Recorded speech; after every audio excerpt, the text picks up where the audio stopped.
આ તરફ દક્ષિણ ગુજરાતના દરિયામાં ભારે કરંટ જોવા મળ્યો। નવસારી જિલ્લાના દરિયામાં ઊંચા મોજા ઉછળ્યા।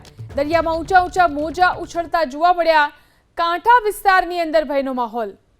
તો મોટા મોજા ઉછળતા જોવા મળી રહ્યા છે। આ દરિયાની અંદર નવસારીના દ્રશ્યો છે। નવસારી જિલ્લાના દરિયામાં આ રીતે ઊંચા મોજા ઉછળ્યા। કાંઠા પર જે લોકો ઊભેલા હતા તેમની અંદર પણ આટલા મોટા મોજા જોઈ અને ભય જોવા મળ્યો। તો દરિયામાં કરંટ જોવા મળી રહ્યો છે, જેના કારણે દરિયામાં ઊંચા મોજા ઉછળી રહ્યા છે। નવસારી જિલ્લાના દરિયામાં ઊંચા મોજા ઉછળ્યા। દરિયામાં ઊંચા મોજા ઉછળતા જોવા મળ્યા। કાંઠા વિસ્તારની અંદર ભયનો માહોલ। તો મોટા મોજા ઉછળતા જોવા મળી રહ્યા છે। આ દરિયાની અંદર નવસારીના દ્રશ્યો છે। નવસારી જિલ્લાના દરિયામાં આ રીતે ઊંચા મોજા ઉછળ્યા।